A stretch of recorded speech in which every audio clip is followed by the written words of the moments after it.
Hello and welcome day 19 Vlogmas. How has all this time passed so quickly? It's so close to Christmas. So today I've got lots of admin to do yet again, even though I was not supposed to be working today. I've obviously got vlogs to edit, but I've got Christmas presents to wrap as well. So that's going to take quite a lot of my day. Jensen went to the toddler group this morning, but unfortunately he had to come home early because he wasn't feeling very well. So I think we're going to travel to my parents tomorrow instead, just to give him a day to sort of relax a bit, and hopefully he'll be feeling a bit better tomorrow. Fingers crossed. He isn't too bad, he's just not really feeling himself, and he's been a bit sick as well. I'm sure he'll be better after a good night's sleep and a bit of cowpaw. So I'm going to show you some wrapping presents.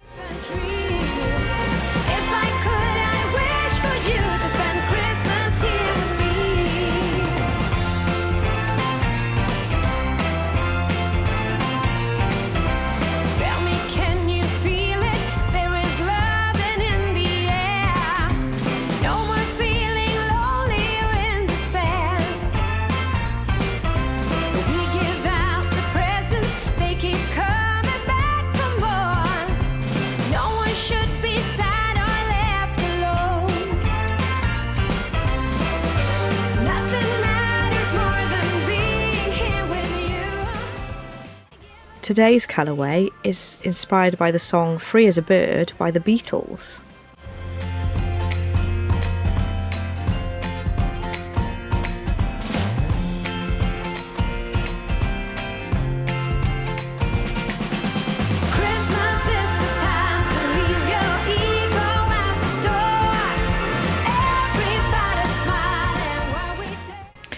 Right, Jensen, day 19, this one. Go on. Open it up. Oh, what have you got? Snowman. Yeah, it's the same as that one nearly. It's just got a woolly hat on. Yeah, and that one's what you had yesterday. How are you feeling now, Jensen? Are you feeling a little bit better? Yeah.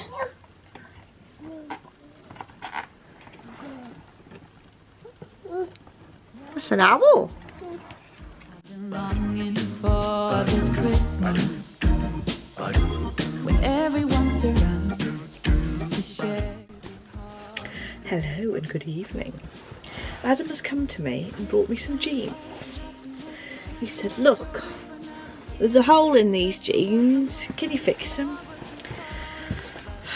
He makes holes in jeans like nobody's business, I tell you. So I'm going to put piece of fabric on the inside and do some Sashiko stitching on the top to stabilise it, to stop it fraying anymore before it gets any worse, because it is already split a little bit. So I will put a link to the book that I found the most useful for this, but basically it says to make sure that you really cover your patch on the back of the jeans, the inside of the jeans, so it covers it a good couple of inches around where it's worn. So there's an area where it is sort of lighter, but the effect of the jeans was like that when we bought them, so I don't think I'm going to take that as an indication. I'm just going to take the damage as this small bit of damage here. It doesn't feel very thin right up close to that anyway, so I'm going to cut a rectangle to neaten it up.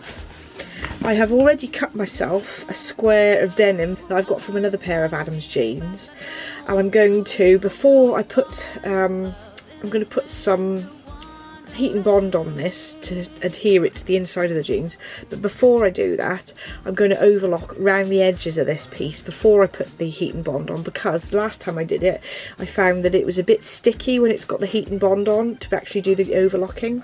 So I'm going to use my overlock machine, which is just here, just overlock the edges of this first, get some heat and bond and stick it to the side of this. And heat and bond basically has sort of two sides that can then, I peel a layer off, and then that can go to the inside of the jeans and I can iron that on there as well. So the heat and bond irons on here first, and then I take the back layer off and put it onto the inside of here and iron it on here. because there is actually a hole in these jeans, I'm going to put the heat and bond around the outside rather than in the centre, because obviously there's going to be a hole through it. So I'm just going to use the heat and bond around the edges, stick it on, and then I can just easily stitch it without having to worry about pinning it into place. So that's the plan. The thread on this machine is black. I know, I just can't be bothered to change it. It's going to be on the inside of Adam's jeans anyway, and he really doesn't care, so I'm just going to overlock with black thread.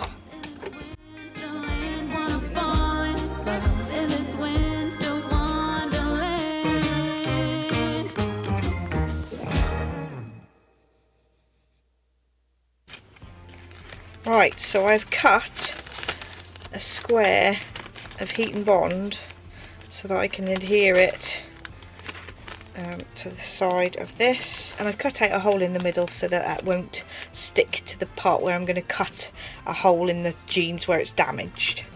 I've just got my iron on quite a cool heat. Really and truly you should use a pressing cloth for this so that you don't get your iron dirty, but I'm a bit crazy. That's the way I roll.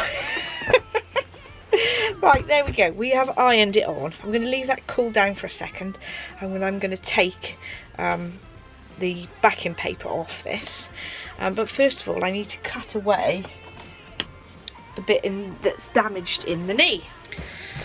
Right, you can see where the jean's been damaged there. What I'm going to try and do is cut it so that it's a nice, neat edge.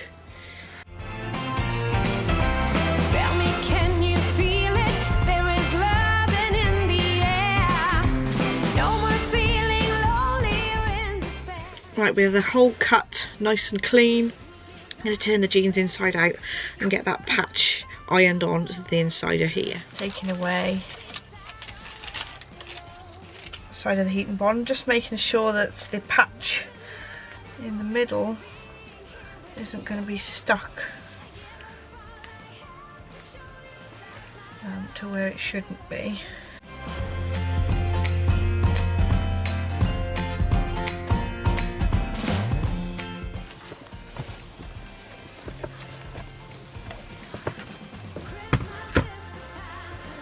Right, there we are. I'm going to turn it the right way and start doing some stitching on that. So I found some thread in my stash. This is for crochet really, but I thought that colours would go quite nicely. I think it's slightly more durable if you use perlé cotton, but this is what I've got and I'll have a go with it, see how it goes. I have knotted my thread and threaded my needle ready, and I'm going to stitch all the way around the edge, and then I'm going to do some running stitches across. Not quite sure the orientation yet, but what I'll do is I'll stitch around there first, and then I'll get my ruler out and draw some guidelines of where I'm going to actually stitch over the patch to keep the whole patch down. I'm using a chenille needle here because it's got a nice big eye and it's nice and sharp. So I decided to draw lines that are about 3/8 of an inch apart, just because I think that's doable this evening, because I wanted to get them finished tonight, and I think that will be durable enough. So I'm just drawing some lines in some friction pen so that I can follow them. I have tried doing this without having the lines on, but I find it a lot easier to have a guideline. Just put my thimble on. This is my favourite style thimble. It's a Clover one, but I don't actually stock these in the shop, but I think most haberdasheries do this style of thimble. I find it just easier to use, especially if you've got long nails. As hours pass by, all the stars shine much brighter. Or is it just your eyes that have lit something in me? See you coming closer from across the room. My heart is pounding really fast. I don't know what to do. Could we fall in love in this winter wonderland? So I finished stitching. I'm going to give that an iron to get rid of the marks and see what it looks like without the guideline. There we are, all patched up, and I think they'll be wearable for next week. This is my leg. This is Adam's leg. We're trying to get a decent amount of light so you can see them properly. You can see the variegated nature of the thread, and I think that looks quite nice. But there we are. What do you think, Adam? Lovely, thank you very much. So today I'm wearing an Agnes t-shirt, another one, in this gorgeous floral print fabric. It's just a short sleeve one. And I've got my Blackwood cardigan on again, which I've worn before, but I just wanted something nice and easy and comfortable to wear today. So today's socks, I am wearing my Gryffindor socks, because I'm in Gryffindor. These are knitted out of some yarn from Nora George, and I just did my simple top down sock for these ones, and Adam is wearing his Slytherin socks, and I dyed these especially for Adam so that he could have a Slytherin pair when I had my Gryffindor socks. And I also knitted my simple top down sock pattern for Adam as well, so there we go. And how weird is this? We put these socks on without each other knowing this morning, so that was a nice coincidence. Day 19. Day 19.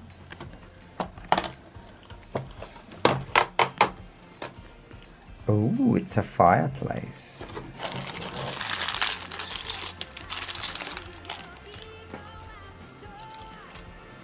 Look at that roaring fireplace. We're going to get some sound effects. Nearly.